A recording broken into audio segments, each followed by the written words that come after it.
Hello and welcome to SKB Shots. Something about July 14th, Lords and England team. 6 ఏళ్ల క్రితం ఇదే డేట్న Ben Stokes న్యూజిలాండ్ Zealand match గెలిపించాడు world cup final. Run out and over throw etcetera అందరికీ గుర్తుంది. ఇవాళ మళ్ళీ దే డిడ్ ద సేమ్. అంటే వరల్డ్ కప్ గెలవడం కాదు, బట్ ఇండియాకి అగేన్స్ట్గా గెలవలేని మ్యాచ్ నిన్ననే సెటప్ చేసుకున్నారు, ఇవాళ ఫినిష్ చేసేశారు. But India fought really well, especially ఆ లాస్ట్ 2 పార్ట్నర్షిప్లు. ఈవెన్ నితీష్తో కూడా జడేజా పార్ట్నర్షిప్, ఆ లాస్ట్ 3 పార్ట్నర్షిప్లో ఇండియా మంచి ఫైట్ అనేది చూపించింది. రకరకాల వ్యూ పాయింట్స్ ఉండొచ్చు, ఆ వ్యూ పాయింట్స్ అన్నింటినీ కూడా మాట్లాడే ప్రయత్నం చేద్దాం. Let's get start. ఫస్ట్ వాళ్ళ డే స్టార్ట్ అయినప్పుడు ఇండియాకి 135 కావాలి, ఇంగ్లాండ్కి 6 వికెట్స్ కావాలి. అండ్ డే స్టార్ట్ అయినప్పుడు రిషబ్ పంత్ అండ్ రాహుల్ బాగానే ఆడుతున్నారు, బాగానే ముందుకెళ్తున్నారు అనుకుంటున్న సమయంలో ఆర్చర్ బౌలింగ్లో రిషబ్ పంత్ అవుట్ అయ్యాడు. దానికి 2 కారణాలు ఉన్నాయి. ఫస్ట్ పాయింట్ ఏంటంటే టెక్నికల్గా మాట్లాడుకోవాలంటే ముందుకెళ్లాల్సిన బాల్ వెనక్కి వెళ్ళి ఆడాడని. బట్ ఇప్పుడు అసలు కారణం మాట్లాడుకుందాం. ముందుకెళ్ళి ఆడుతున్నాడు అంటే కనుక రిషబ్ పంత్ మీరు ఆడుతున్నప్పుడు వెంటనే బాటమ్ హ్యాండ్ తీసేస్తున్నాడు. బాటమ్ హ్యాండ్ తీసేస్తున్నాడు అంటే కనుక ముందుకెళ్ళి ఇలా పుష్ చేసి ఆడితే వర్కౌట్ కాదు. అందుకే బాడీ క్లోజ్గా పెట్టుకుని ఆడే ప్రయత్నం చేస్తాడు. అది ఒక టెక్నికల్ ఆస్పెక్ట్. దానివల్ల ముందుకెళ్లాల్సిన బాల్కి వెనకాలే ఉన్నాడు. కొంచెం బాల్ మూవ్ అయింది, యాంగిల్తో వస్తుంది అనుకున్నాడు, కొంచెం మూవ్ అయింది, అవుట్ సైడ్ ది ఆఫ్ తగిలింది, ఆఫ్ స్టంప్ ఎగిరింది, రిషబ్ పంత్ అవుట్ అయ్యాడు. నా దృష్టిలో దట్ వాజ్ అ వెరీ దాన్ని ఏమంటారు క్రంచ్ మూమెంట్ అని చెప్పాలి. వెరీ ఇంపార్టెంట్ మూమెంట్ అది. ఆర్చర్ చాలా పెద్ద కాన్ఫిడెన్స్ అనేది తెచ్చిన మూమెంట్ అది. ఎందుకంటే ఆ స్పెల్ ఆఫ్ ఆర్చర్ 3 ఓవర్లు ఆర్చర్ కనుక ఆడేసి ఉంటే ఆర్చర్ ఎక్స్టెండెడ్ స్పెల్ వేసేవాడు కాదు, సుందర్ వికెట్ పడేది కాదు. అండ్ ఆ తర్వాత వీళ్ళు కూడా కొంచెం ప్రెషర్లో ఉండేవాళ్ళు ఇంగ్లాండ్ వాళ్ళు. దెన్ ఓకే ఫైన్ పడ్డాడు, ఓకే జడేజా వచ్చాడు, రాహుల్ ఆడుతున్నాడు, ఏంటి పరిస్థితి అనుకుంటున్న సమయంలో రాహుల్కి ఒక నిప్పర్ వచ్చింది. అలా పడి షార్ప్గా కట్టింది. అండ్ రాహుల్ కూడా షార్ప్గా కట్టేసరికి క్లోజ్గా ఉన్నాడు, బ్యాట్ కొంచెం ప్యాడ్లో స్టక్ అయింది అనే ఫీలింగ్లో వచ్చింది, ప్యాడ్కి తగిలింది, రివ్యూ తీసుకున్నారు, రాహుల్ అవుట్. అక్కడే మ్యాచ్ అయిపోయిందని అనుకున్నాను నేను. ఎందుకంటే బాల్ ఇంకా హార్డ్గానే ఉంది, ఇంకా గట్టిగా మూవ్ అవుతోంది. అయిపోయింది ఆ మ్యాచ్, ఏంట్రా పరిస్థితి అనుకున్నాను. ఆ తర్వాత మళ్ళీ సుందర్ వచ్చాడు, సుందర్ మళ్ళీ ఆర్చర్ క్యాచ్ పట్టుకున్నాడు. అదే మనం మాట్లాడుకున్నాం. పంత్ అక్కడ అవుట్ అవ్వకుండా ఉండుంటే ఆర్చర్ ఎక్స్టెండెడ్ స్పెల్ వేసేవాడు కాదు, బెన్ స్టోక్స్కి బ్యూటీ ఆఫ్ డెలివరీ వచ్చేది కాదు. అండ్ ఆ ఫస్ట్ సెషన్లో మనకి 54 పరుగులు వచ్చేవి, we could have got to 70-75 runs, match అయిపోయేది. సో అది అక్కడ మిస్టేక్ అనేది జరిగింది. బట్ ఆ తర్వాత ఒక పార్ట్నర్షిప్ వచ్చింది, నితీష్ అండ్ అలాగే రెడ్డిది, నితీష్ అండ్ అలాగే జడేజాది. ఇక్కడ ఒక వ్యూ పాయింట్ ఏంటంటే ఎవరో ఒకళ్ళు అటాక్ చేస్తుంటే బాగుండేది కదా అని. బట్ మధ్యలో ఉన్న వాళ్ళిద్దరు ఏమనుకున్నారంటే ఈ session has not been our session, జాగ్రత్తగా ఆడేద్దాం, నెక్స్ట్ సెషన్ చూసుకుందాం. ఎందుకంటే వాళ్ళిద్దరు పార్ట్నర్షిప్ మొదలైనప్పుడు స్కోర్ వాజ్ 81, రైట్. ఆ తర్వాత 81 కూడా 82 for 7. అక్కడి నుంచి మెల్లగా ఆడుతున్న ప్రయత్నం చేస్తూ సరే స్టోక్స్ స్పెల్ ఆడేద్దాం, ఆ తర్వాత ఏమో ఇక్కడ మళ్ళీ ఆర్చర్ ఎవరిని వస్తే తట్టుకుందాం, కార్స్ ఎవరిని వస్తే జాగ్రత్తగా ఆడదాం. ఈ సెషన్ ఇప్పటిదాకా మన వైపు వెళ్ళాల, మనం జాగ్రత్తగా ఆడదాం, ఒక 10 ఓవర్లు ఆచితూచి ఆడదాం అనుకున్నారు, అలాగే చేశారు. నెక్స్ట్ కూడా ఇంకొక 5 ఓవర్ 6 ఓవర్లు జాగ్రత్తగా ఆడదాం అనుకున్నారు. ఆ తర్వాత సరే ఇక్కడ దాకా వచ్చాం కదా మనం లంచ్ దాకా ఆడేద్దాంలే అనుకున్నారు. కరెక్ట్గా last over before lunch Nitish wicket పడింది. సెట్ అయిన బ్యాటర్ నితీష్. చాలా మంది ఏమంటారు నితీష్ షాట్లు ఆడుంటే బాగుండేది, జడ్డు షాట్లు ఆడుంటే బాగుండేది అని. బట్ అక్కడ ఉన్న వాళ్ళ ఆలోచన అది, we cannot disrespect that. And Nitish కూడా బాల్ లోపలికి వస్తుందని కూడా కొంచెం బయటికి వెళ్ళింది, అది డిసప్పాయింటింగ్ డిస్మిసల్. ఇంకా ఆ తర్వాత it's a matter of time అని అందరూ అనుకున్నారు. బట్ అక్కడే అసలు సిసలైన పోరాటం అనేది కనిపించింది. బుమ్రా 54 బాల్ ఆడాడు.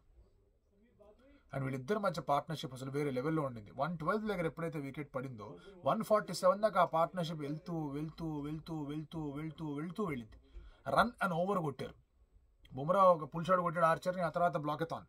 జడేజా కూడా బ్లాకెథాన్, 5వ బాల్ సింగిల్ తీసుకోవడం, బుమ్రాకి ఇచ్చేయడం, 4వ బాల్ సింగిల్ తీసుకోవడం, బుమ్రాకి ఇచ్చేయడం. ఇక్కడ ఇంకొక వ్యూ పాయింట్ ఏమొస్తుందంటే జడేజా కొన్ని సింగిల్స్ డినై చేశాడు, దాదాపు ఒక 15-16 రన్స్ డినై చేశాడు జడేజా. కొంతమంది ఎక్కువ కూడా చెప్తారు ఆ నెంబర్ని. బట్ అగైన్ ఫ్యాక్ట్ ఏంటి అంటే కనుక జడేజా ఆలోచన ఏంటి, జడేజా ఏమనుకుంటున్నాడు, అరే నేను సింగిల్ ఇచ్చే బాగానే ఉంది, అవుట్ అయిపోతే నేను ఉన్నాను కదా, యాజ్ లాంగ్ యాజ్ పాసిబుల్ నేను ఆడతాను కదా అని జడేజా అనుకున్నాడు. అది కొంతమందికి డిఫెన్సివ్గా అనిపించవచ్చు, కొంతమంది రన్స్ డినై చేశాడు, రన్స్ కొట్టుంటే కనుక ఇంగ్లాండ్ మీద ప్రెషర్ ఉందని మాట్లాడచ్చు, టాక్టికల్గా అది కరెక్ట్ అని కొంతమంది అనొచ్చు. అవన్నీ వ్యూ పాయింట్స్. బట్ మనం ఒక రెస్పెక్ట్ ఇవ్వాల్సింది ఏంటంటే Jadeja is in the middle. మనమంతా బయట ఉన్నాం, మనం బయట నుంచి మాట్లాడుతున్నాం. ఒక పూల్ 10 feet డెప్త్ అనేది ఎట్ట తెలుస్తుంది, బయట వాడు చెప్తే తెలుస్తుంది, లోపలాడికి ఏం తెలుస్తుంది ఎంత డెప్త్ ఉందో, మునిపోతాడు అంతే. సో అటువంటి పరిస్థితుల్లో జాగ్రత్తగా ఇక్కడ ఆలోచించుకుంటూ జడేజా ముందుకెళ్ళాడు. సో ప్రతి ఒక్క నిర్ణయాన్ని రెస్పెక్ట్ చేయాలి, జడేజా తీసుకున్న ప్రతి ఒక్క నిర్ణయాన్ని. బట్ ఎస్ ఈవెన్చువల్లీ ఒక 15-20 రన్స్ షార్ట్ అయ్యారా అని ఒక మార్క్ అయితే వస్తుంది. సింగిల్స్ తీసుకుని ఉంటే బాగుండేదా, థర్డ్ బాల్ సెకండ్ బాల్ కూడా సింగిల్ తీసుకొని బుమ్రాని ట్రస్ట్ చేసి ఉంటే బాగుండేదా అని. And Bumrah point of view మనం మాట్లాడుకుంటే షార్ట్ బాల్ వచ్చిందంటే హుక్ షాట్కి వెళ్తాడు, వచ్చేస్తుంది ఫ్లోతో, అది impulsive pull hook, Rohit Sharma kind of that వచ్చేస్తుంది, హుక్ షాట్ కొడేస్తాడు. అదే కొట్టి అవుట్ అయ్యాడు. కొట్టిన వెంటనే ఎందుకు ఆడనరా బాబు అని ఆల్రెడీ జడేజా చెప్పాడు, ఆడకు నువ్వు అన్నాడు. ఆడి ఎందుకురా అనుకున్నాడు. ఆ తర్వాత సిరాజ్ అండ్ మళ్ళీ ఇక్కడ జడేజా ఎక్స్టెండెడ్ సెషన్ అయింది టీ ముందు, అది కూడా సర్వైవ్ అయ్యారు. టీ తర్వాత వచ్చి మళ్ళీ ముందుకెళ్లే ప్రయత్నం కూడా చేస్తూ ఉన్నారు. టచింగ్ డిస్టెన్స్ దాకా వస్తుందా అనుకొని ఉన్నారు. ప్రాబ్లీ ఒక 15 దాకా తీసుకొచ్చి ఆ తర్వాత జడేజా ఎక్స్పాన్సివ్ షాట్ ఆడొచ్చులేని ఆలోచనలో కూడా ఉన్నాడు. But again Bashir slow ball వేసాడు, చక్కటి డిఫెన్స్ అయ్యాడు. బట్ బాల్ ముందు పడి వెనక్కి రోలే బేలు పడింది. సో ఇది ఒక పెద్ద ఫ్యాక్టర్. మరి ఇక్కడ మెచ్చుకోవాల్సింది ఏంటంటే ఎప్పుడెప్పుడు ఇంగ్లాండ్కి బ్రేక్ త్రూ కావాలన్నా, ఎప్పుడెప్పుడు ఇంగ్లాండ్కి ఏదో ఒక రూపంలో ఒక ఎడ్జ్ అడ్వాంటేజ్ తీసుకోవాలన్నా బెన్ స్టోక్స్ వచ్చాడు. As captain his captaincy might be off. అంత పెద్ద స్ట్రాంగ్ క్యాప్టెన్సీ ఉందా నేనైతే మాట్లాడాను. బ్యాటింగ్ గురించి అసలు మాట్లాడాల్సిన పనే లేదు. బట్ యాజ్ బౌలర్ ఎప్పుడెప్పుడు టీంకి ఏం కావాలో అది ఇస్తూ వచ్చాడు. దానివల్ల హీ హాస్ బికమ్, ఇప్పుడు ఎట్లా అంటే క్యాప్టెన్సీ సరిగా లేదని చెప్పడానికి లేదు, ఎందుకంటే అతను పర్ఫార్మ్ చేసి వికెట్లు తీసి ఇంగ్లాండ్ సిచ్యువేషన్లో తీసుకొస్తున్నాడు. సో ఆ పర్ఫార్మెన్స్ వల్ల ఈ రెండు నెగెటివ్ అవుతున్నాయి. కానీ బట్ ఆ పర్ఫార్మెన్స్ తీసుకురావడం మామూలు విషయం కాదు boss. Ben Stokes is the pick of the bowlers. వేరే లెవెల్ బౌలింగ్ వేసాడు బెన్ స్టోక్స్. అండ్ ఇందాక చెప్పాక July 14th లార్డ్స్, ఆ ఫీలింగే వేరు బెన్ స్టోక్స్కి. అండ్ ఓవరాల్ ఈ మ్యాచ్లో కూడా మనం మాట్లాడుకుంటూ వచ్చాం. అదృష్టం రెండు వైపులా ప్లే చేసిన, కాస్త ఇంగ్లాండ్ వైపు ఎక్కువ ప్లే చేసింది. దానికి నిదర్శనమే లాస్ట్లో సిరాజ్ వికెట్ అలా పడడం. But it was a fantastic fight boss. 82 for 7 దగ్గర నుంచి టచింగ్ డిస్టెన్స్ 170 దాకా తీసుకెళ్ళడం. ఏ టీమ్ అన్నా will be proud of this fight. అరే ఇంత తక్కువ మార్జిన్తో ఓడిపోయామరా అని బాధ ఉంటుంది, పిండేస్తుంది, ఏడిపిచ్చేస్తుంది. కానీ it could have been much worse result. 100 call out అయిపోయే రిజల్ట్ కూడా వచ్చేది. అలా కాకుండా ఆ ఫైటింగ్ స్పిరిట్ అనేది చూపించారు, ఆడగలవు అనేది చూపించారు. జడేజా వన్స్ అగైన్ 4వ 50 ఆన్ ట్రాట్, బ్యాటర్గా రిలయబుల్ అని చూపిస్తూ ఉన్నాడు. ఎటువంటి టఫ్ కండిషన్స్ అన్న క్లచ్ ప్లేయర్ అని చెప్పేసి బ్యాట్తో ఉన్నంత వరకు మ్యాచ్ అయిపోలేదని చూపిస్తూ ఉన్నాడు. నాట్అవుట్గా నిలబడుతూ ఉన్నాడు. But it was not our day. కానీ ఇందాక చెప్పిన వ్యూ పాయింట్స్ ఏవైతే ఉన్నాయో దాన్ని కొంతమంది, నిన్న ఆకాశ్దీప్ నైట్ వాచ్మెన్ కూడా చెప్పా, ఆకాశ్దీప్ లాస్ట్ ఓవర్లో KL Rahul first ball single తీసుకోవడంలో తప్పే లేదు. ఆ ముందు ఓవర్లో సింగిల్ తీసుకోవడంలో కొంచెం తేడాలు ఉన్నాయి, కానీ ఆ లాస్ట్ ఓవర్లో సింగిల్ తీసుకోవడంలో తప్పే లేదు. దాని ఎవడన్నా తప్పు అంటున్నానంటే కనుక ప్లీజ్ దయచేసి అర్థం చేసుకోండి. రాహుల్ వికెట్ పోవడం ఇంపార్టెంట్, ఆకాశ్దీప్ వికెట్ పోవడం ఇంపార్టెంట్. సో ఇవాళ కొన్ని తేడాలు జరిగిపోయాయి. రిషబ్ అండ్ రాహుల్ వికెట్లు పడకుండా వాళ్ళు ఇంకొక హాఫ్ అన్ అవర్ ఆడుంటే బాల్ ఓల్డ్ అయింది. ఓల్డ్ బాల్తో పెద్దగా పర్చేస్ ఏం దక్కలేదు వాళ్ళకి. సెకండ్ సెషన్లో 183 బాల్ వేశారు, ఒక వికెటే పడింది, అది కూడా షార్ట్ బాల్ ర్యాంక్ షాట్కి పడింది. So match was on cards, work out కావట్లేదు. So Anderson Tendulkar trophy 2-1 right now.